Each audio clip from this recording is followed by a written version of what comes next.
Nahdlatul Ulama merupakan salah satu wadah organisasi besar Islam di Indonesia yang bergerak di bidang keagamaan dan pendidikan. Di balik kepopuleran NU ke seluruh penjuru negeri, bahkan dunia, tentu saja ada sosok kiai berpengaruh NU yang memberikan kontribusi besar terhadap bangsa Indonesia. Bahkan beberapa dari mereka ditetapkan sebagai pahlawan nasional oleh pemerintah. Kehadiran para tokoh ulama dan kiai NU turut membawa pengaruh besar terhadap nilai pemahaman agama untuk masyarakat muslim di tanah air. Siapa saja tokoh-tokoh dari NU yang sudah ditetapkan sebagai pahlawan nasional? Sebelum masuk ke videonya, kami mempersilakan Anda untuk subscribe channel ini terlebih dahulu untuk menegakkan persatuan dan keadilan. Lalu, komen positif Anda. Berikut 5 daftar kiai NU yang sudah ditetapkan sebagai pahlawan nasional Indonesia yang paling berpengaruh. Kiai Haji Hasyim Asy'ari. Mengutip dari buku biografi para kiai pendiri Nahdlatul Ulama oleh Siti Nur Aidah dan lain-lain, organisasi NU yang berdiri pada 31 Januari 1926 ini tidak lepas dari peran Kiai Haji Hasyim Asy'ari. Beliau merupakan panglima tertinggi dari barisan kiai, Laskar Hizbullah dan Laskar Sabilillah.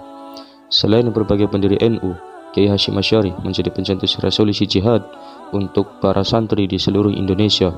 Resolusi jihad ini merupakan bentuk perjuangan melawan penjajahan atas peran dan jasanya yang besar terhadap Indonesia. Kiai Haji Hasyim Asy'ari mendapat gelar pahlawan nasional pada November 1964. Kiai Haji Abdul Wahab Hasbullah. Kiai Haji Abdul Wahab merupakan tokoh kiai berpengaruh NU selanjutnya. Selain sebagai pendiri NU, beliau juga pendiri gerakan pemuda Ansor, Mars Yalal Waton, yang dikenal masyarakat menjadi buah karya beliau yang fenomenal. Mengutip buku biografi para kiai pendiri Nahdlatul Ulama oleh Siti Nur Aidah, Kiai Abdul Wahab adalah sosok yang sangat cerdas. Ia telah mengukir sejarah yang gemilang dalam meletakkan prinsip agama dan kehidupan sebagai kunci dalam hidup bermasyarakat dan bernegara. Perannya di semua lini kehidupan menjadikannya kiai sekaligus tokoh simbol perjuangan anak bangsa. Pemerintah menetapkannya sebagai pahlawan Indonesia pada November 2014. Kiai Haji Abdullah Wahid Hasyim.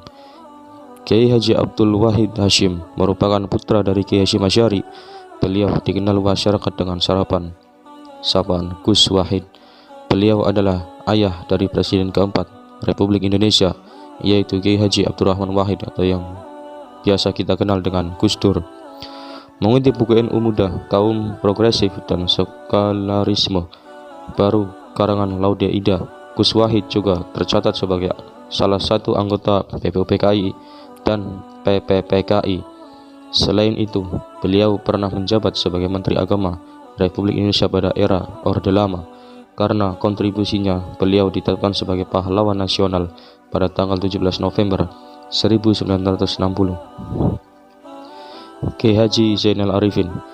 Kiai Haji Zainal Arifin merupakan tokoh Nahdlatul Ulama yang berasal dari Sumatera Utara. Ia merupakan keturunan Raja Barus yang aktif di organisasi NU sejak dulu. Mengutip buku NU Muda, Kaum Progresif dan Sekularisme Baru, beliau pernah menjabat sebagai Perdana Menteri Indonesia sebagai Ketua DPR GR. Sebelumnya, Kiai Zainal Arifin juga turut berperan dalam membentukan pasukan semi-militer Hizbullah. Karena jasanya tersebut, pemerintah menetapkan ia sebagai pahlawan nasional pada tanggal 4 Maret 1963. Kiai Haji Zainal Mustafa. Mengutip buku Explore Sejarah Indonesia, Kiai Haji Zainal Mustafa bergabung dengan Nahdlatul Ulama pada tahun 1933. Beliau aktif membangkitkan semangat kebangsaan dan sikap perlawanan terhadap penjajah. Zainal merupakan salah satu kiai yang secara terang-terangan melawan para penjajah Belanda. Bahkan ia bersama santrinya pernah berperang saat Jepang menjajah Indonesia. Atas jasanya tersebut, Kiai Zainal Mustafa mendapat gelar pahlawan nasional pada November 1972.